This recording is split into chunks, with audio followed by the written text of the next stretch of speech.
The Transpax coastal facilities are straight ahead to the south. A total of 4 large offshore platforms are at nav points Alpha and Beta. Yeah, I know what you're thinking. The depot buildings are centered around nav points Gamma and Delta. Spectre 1, this is to net control. Looks like you got here just in time. We show multiple inbound vectors in the water running coded signals on the military band.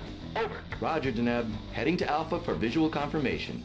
Alright, so that was Spectre. Hang on. Escorting barge. Looks like they came to do a little shopping. I'm sure they won't mind if we check their credentials. Moving to engage. Militia? Don't they know how outclassed they are? Can it? Take these guys out and minimize damage to the docks. Roger. Yeah, there's a lot of radio chatter in this mission. Take them out quick. Oops. Roger, we're on it. Spectre out. Okay, now that there's some time to actually talk. Okay, so first bit, very simple, knocking out patrol boats. So in my pink Wolfhound, for some reason the game defaults all the mech colors to pink. You can change them later. I'll show you that when we get to the mech lab. Hostiles. Status report. A second set of signals coming in from the east. Wait one. Data confirms another barge and some hovercraft. Barge is withdrawing. Condors and harasses are coming in fast and hard. Making best speed to Beta. Alright, so my allies, sorry, my lance mates are just sticking behind me. Later on I'll show you some of the lance controls, but first of all, weapon controls. Now unlike Mechwarrior 3, this does not use the weapon cycling thing. Instead, each fire button on the joystick, in my case, is linked to a certain fire group. So there's one button for fire group 1, one for fire group 2, one for fire group 3. So if I press fire group 2, then that fires group 2, which in this case is just my large pulse laser. Group 1 are my 2 medium pulse lasers, which have got shorter range, but shorter range, less power, but you can fire them more quickly. And 3 is the what is burning? And 3 is the Alpha Strike option, which honestly in this system doesn't need to work because I can easily hammer on all 3 buttons at the same time, which does the same thing.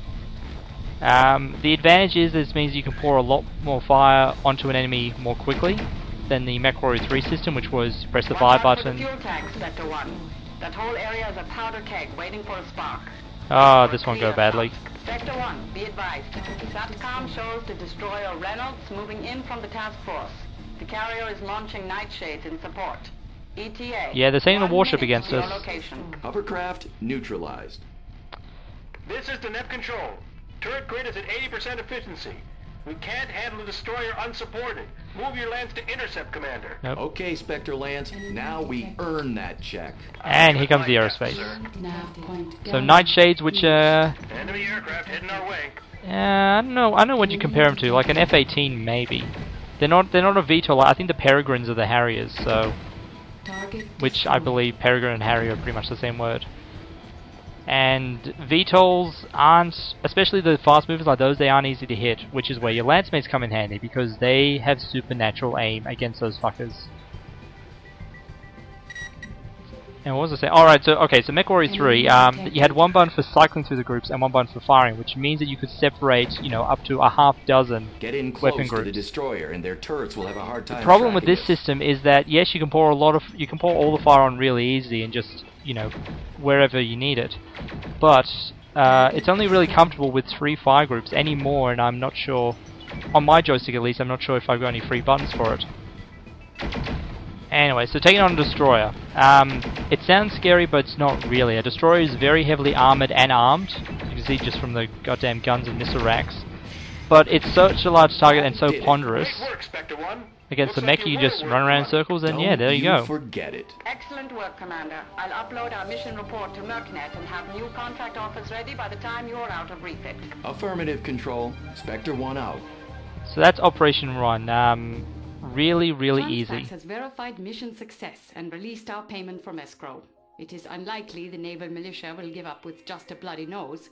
Though nothing is on Mercnet right now, I wouldn't be surprised to see us on defensive duty with them again. And she would be right. We come back to that mission a couple of times. It happens a few times. You do a defense mission for someone, and they'll come back and say, hey, we're under attack again, so we'll pay you more money. So we got some nobility and Steiner points there. That's just nobility and infamy, and Steiner and Davion are just parallels mostly. If you do a mission that gains you nobility, then you take a hit to your infamy. Did you say a hit to your infamy? I don't know. There's also, what else is there? Mech salvage, weapon salvage, you know, stuff that you loot off the field. In this case, because it was just hovercraft, nothing there. We got our pilots, which gained a fair few skills in the different ranks. By the end, that should be, you know, like 4 bars, hopefully. It does affect it, but not really all that much.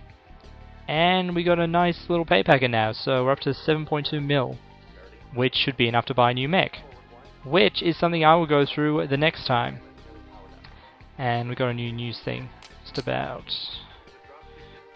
So that was mission 1, a very, very easy one, and next time I'll go through the free market, see if we can get us a better mech, and also give you a run through the mech lab, show you how to convert all the gear. So, I'll see you guys next time. And now, in a bit totally not stolen from Research Indicates, PS, totally check out this Crimson Skies LP, we are jumping into the mech of the mission, where we get familiar with some of the hardware stomping around the 31st century.